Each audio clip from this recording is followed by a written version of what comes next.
anytime you get in the ring with the world champion, you have a great opportunity, no matter if the title's on the line or not. You get a victory, submission, or pinfall victory on the world champion, dude, that is a major thing. And speaking of the World Championship, it will be Jon Moxley, Hangman Adam Page on Saturday, July 12th, all in Texas. We head to the Globe Life Field in Arlington, where Jon Moxley will put his AEW World Championship on the line against Hangman Adam Page, 38 days away, part of a huge week of action in Texas as Jon Moxley bailing to the outside.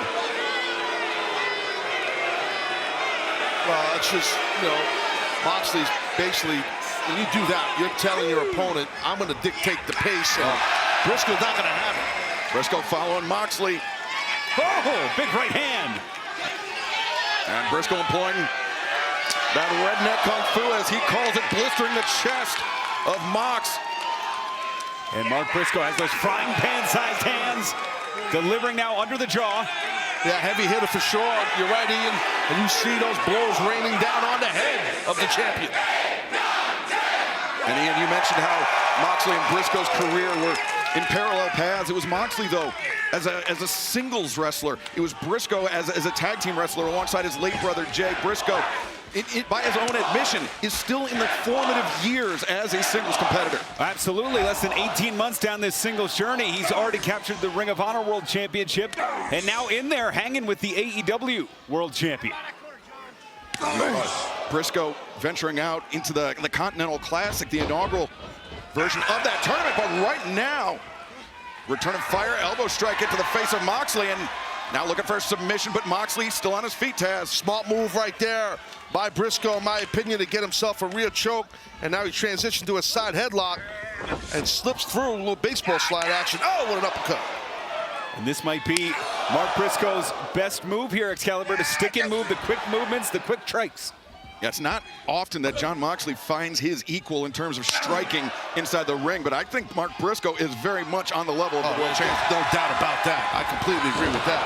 Ooh. Moxley shutting Briscoe down with that high boot. Well, both these athletes have a plethora of experience, you know, all over the world, you know, so when you're dealing with someone like that amongst each other, you know it's tough to outsmart your opponent. These both have, you know, decades of experience. Big match experience, too. Moxley grabbing at the face of Briscoe. Referee Paul Turner calling for the clean break. We noticed that Marina Shafir, Wheeler Yuta at ringside. Of course, Claudio Castagnoli will be challenging Kenny Omega for that AEW International Championship later on tonight, but Claudio won't be the only one. Brody King and Mascara Dorada of CMLL will also be involved in that four-way matchup. Well, the throat of Briscoe you see on that bottom rope, but all of Mox's weight on the back of the neck, that's tough for Briscoe. You can see in the mile-high city here, too, gasping for air, not only from the throat tabs, but also in the waist, trying to get the oxygen going. The altitude, it's tough. I've wrestled in Colorado many times, and it's definitely a difference on your cardio. And no matter how well prepared you think you are, there's nothing like training, competing at altitude. As Moxley dragged to the outside, Briscoe.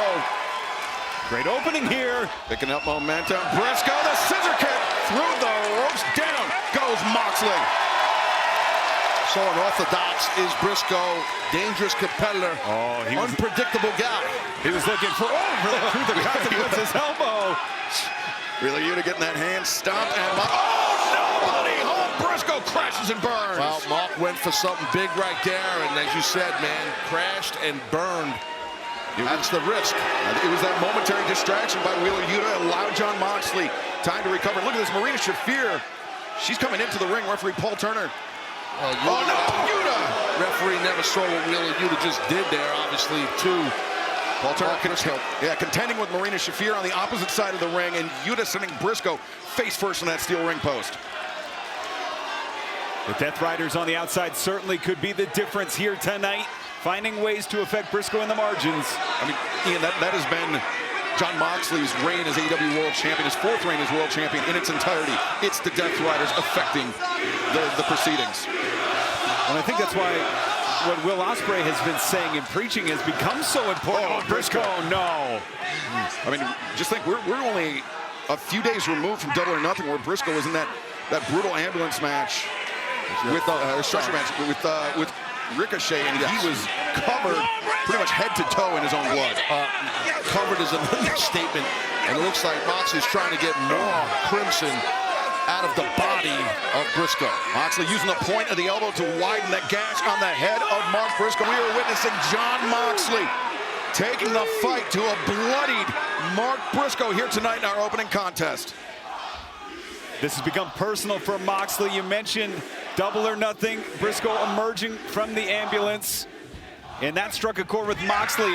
It was, the referee stoppage last week, Taz, that struck a chord for Briscoe. Heavy feelings in this bout. Absolutely, but the feelings are, the cover. Lateral press by Moxley. The feelings right now for Briscoe is he needs to find some kind of energy, and he seems like he's trying to maybe feed off the live audience here in Denver. He needs to stop mounting a comeback here as we see Excalibur. Yeah, we saw it. It was 1 week ago. Briscoe, he was locked in that bulldog choke, and it was a referee stoppage. Briscoe didn't quit, but that's a hard distinction to make to a 5-year-old.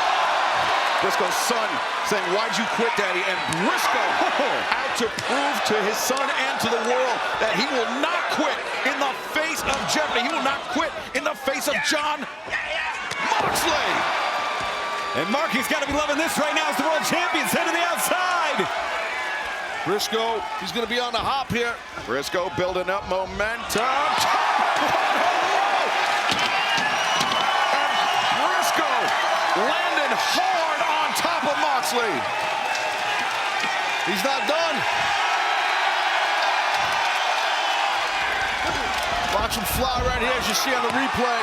Taking out Moxley right on his head. Crazy psycho man from Delaware. Redneck Jones. Mark Briscoe trying to ride this wave of momentum. The lariat, the lateral press. Moxley kicking out. And how quickly the tide has turned after that risk. It certainly paid off. Sometimes when you get split open and you're bleeding, it really brings something out of you, and you just become kind of different than you normally are. Even with your intensity, it just goes to a new level. Taz, you know, I think Briscoe's going to have to approach this with some urgency. And of course, we mentioned how the blood loss, that affects your cardiovascular system, but also the altitude. Time, I think, is Mark Briscoe's biggest enemy in this match, and this is a match with Jon Moxley in it. Yeah, no, you're right. But right now, getting the better with those forearms is Briscoe. Put to the midsection, though, by Moxley, changing levels. Absolutely, Moxley quickly changing the direction of this bout. Hammer throw into the ropes, reverse, chop to the chest, delivered with authority by Briscoe. And this is where Briscoe gets so good. His ability to change the direction on his side with the quick chops, the movement, the elbows, the forearms. Moxley taking off his feet, but he was the first man back up. You see Briscoe still feeling the effects of the blood loss, the physicality of our opening contest tonight on Fyter Fest. Be careful, Briscoe. He could be playing possum here. Sure thing. He was trying to bait Briscoe in, and it worked. Briscoe weaves underneath. Oh, wait a minute. Trying to butterfly the arms, Excalibur. The double underhook. Briscoe looking for Jay Driller, but Moxley well aware. And short arm lariat. Now Moxley looking to butterfly the arms of Briscoe, maybe think a paradigm shift. But it was Briscoe returns fire. Turnabout's fair play. Great counter by Briscoe. Briscoe absolutely needed that there. Pointing to the heavens. This match based on family, driven by family. We take a look there, but it's Briscoe climbing to the top. Briscoe could be poised to deliver the froggy bow to Jon Moxley. Briscoe takes flight. Froggy bow. Moxley was ready. Taz Briscoe inadvertently put himself in some very deep water with the world champ. Yeah, sure thing. Got the legs in right away. Now Briscoe's definitely in trouble. As if Mark Briscoe wasn't having enough difficulty catching his breath now. He's trapping that wrist. So Briscoe can't break the grip. Now maybe he's going Juji Katami here. Full extension. Briscoe's got to get to the ropes, reaching out. It's scooting over and does. The tip of his toe on the bottom rope to force the break. But Moxley holding on, trying to inflict as much damage as possible. That hold does not have to be on long to tear someone's biceps. So hopefully that's not the case for Mark Briscoe. And almost nursing it on the way out to try and get a breather. Oh no, and it's Yuta. Yuta had to lock the arm, and for the second time, Yuta playing playing spoiler, playing a role into this match. He was the man that sent Briscoe into the ring post that opened up that wound on Briscoe's head. That referee never saw it. I mean, referee now is yelling at Yuta. Now he doesn't see what Marine is doing. To be fair, they don't like Yuta anyway, but... oh, wait, Briscoe!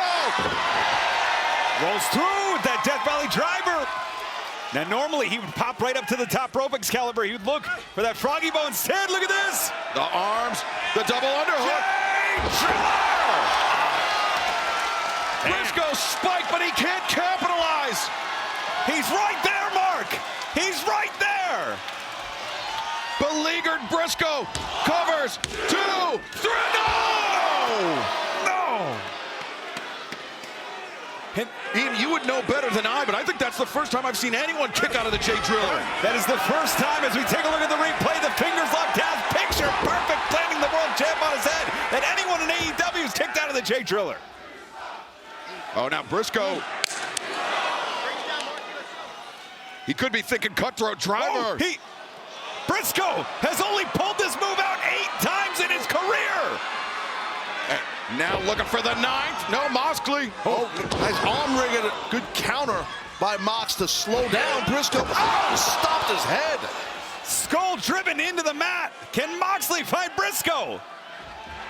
Oh, Taz back to the choke. That's the right thing to do. He's trying to get that bulldog choke in again, and he's got it. And this is the hold that led to a referee stoppage 1 week ago. Moxley changes grip, floats over. And Briscoe trying to find a way out back to his feet, vertical base now. Yeah, I'm not sure why. We're counting here. Let's go. 2 and Moxley. Did he get him? I thought maybe he got him. No, Moxley just barely rolled through. They're trying to lock the thing. Oh, hand to bicep grip here, Taz. Yeah, well, he's doing a lot of transitions, Moxley, some different holds. I say stick to one and keep it on. He had that bulldog choking good, but then he transitioned, which I don't agree with. He got him here. And Paul Turner calls for the stoppage. Jon Moxley. The AEW World Champion, Jon Moxley. Well, Mark Briscoe, he can hold his head high, and he took Jon Moxley, the AEW World Champion, very nearly to Moxley's limit. And honestly, at points in the match, Taz, it felt like it was 3-on-1. It felt like Jon Moxley had 2 partners on the outside. He definitely did. I mean, you're not wrong, Ian, and that's what happened.